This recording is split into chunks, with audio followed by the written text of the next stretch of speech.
Hi, I'm Rhett Jesse. Today we're going to talk about the Metrix 5580 signal conditioner and the SW5580 switch.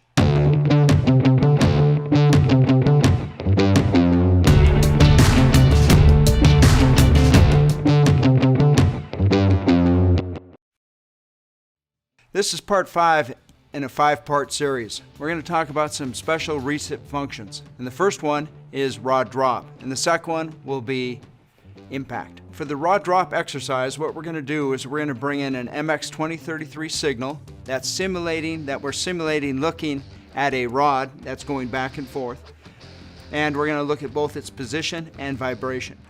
On the impact demonstration, we use an SW5580 to measure the crosshead, so that's a different demonstration. So this is the first of those two parts, and geared toward reciprocating compressors. I said we're going to use an MX2033 going into channel 1, and we're going to measure position on channel 1 and vibration on channel 2.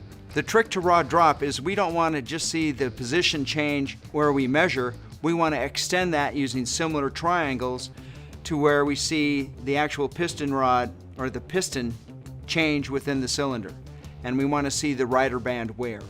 So that's what we're going to do in this exercise, and we're going to do that with our software. So when we go to the raw drop tab, you can see the diagram of the piston and the cylinder. And what we need to do is measure some critical distances from the wrist pin to the measurement point, and from the wrist pin to the rider bands, or the center of the rider bands within the cylinder. And that has to be when the piston is farthest away from the crankshaft. That's when we get those distances. So we want to measure L1, which is the distance from the wrist pin to the measurement point, and L2, which is the distance from the wrist pin to the rider bands. If we have those distances, we can put them in. Today, we're going to simulate those distances, and we're going to say L1 is 50 inches. I can do this in metric units just as well. And L2 is 100 inches. So the L2/1 ratio is a factor of 2. And I happen to have measured my gap voltage before we started, and it's at 9 volts gap. So I'm going to go ahead and put that 9 volts in. And then I'm going to enable the system, and it will tell us that we're going to use similar triangles, and we're going to be multiplying our displacement units by a factor of 2 in this case, since that's our ratio of L1 over L2. And I do that, and since I put 9 volts in, we have 0 offset. If I have 10 mils of wear, I would put in 8 or 10 volts, but I'm putting in 9. But if I already knew what the wear was, I could basically put in the right voltage to get the amount of wear I have now, and then we could see the future wear. So now what we want to do is say, okay, hey, we've got this set up properly. Let's look at our relays.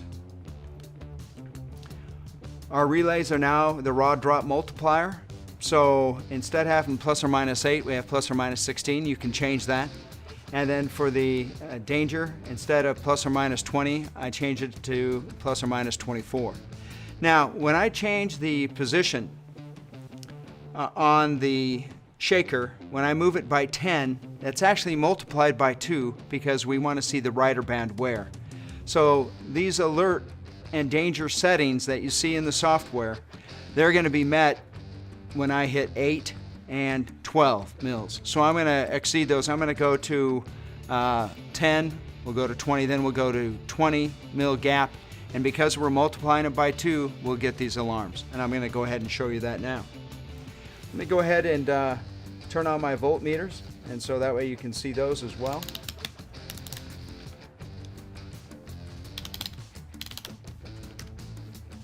On the one over here to the far left, that's measuring the milliamps coming out of channel 1, and then we have the milliamps on vibration coming out of channel 2, and those make sense.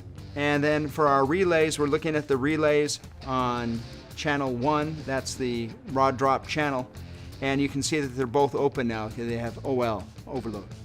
When they go shut, you'll see them go to a short circuit. So we'll see that. So I'm going to change the gap by 10 mils, and we should see the alert relay change state after the 3-second time delay, which we do. It's flashing yellow, and we can see that the relay shorted.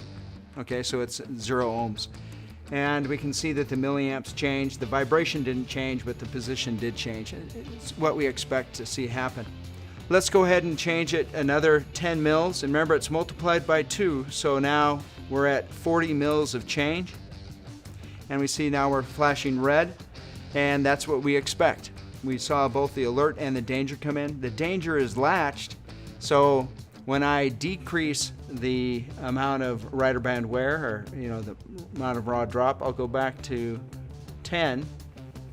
That alarm doesn't clear, and it won't clear until I hit reset. So I'll hit reset now, and we should still go into alert because we're still we have 20 mils of gap.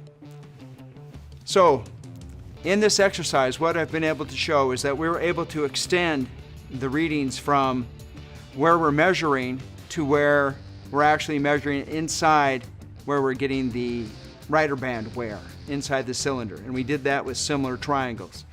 And it worked pretty effectively. I'll go ahead and move this back to 0, and the alarm will clear just because we'll no longer have any rider band wear, and it was non-latching. So that's what you expect to happen. So the system worked very well in a rod drop application. And you notice that the vibration level really didn't change because we weren't affecting vibration. We were just affecting that position change. Thank you very much.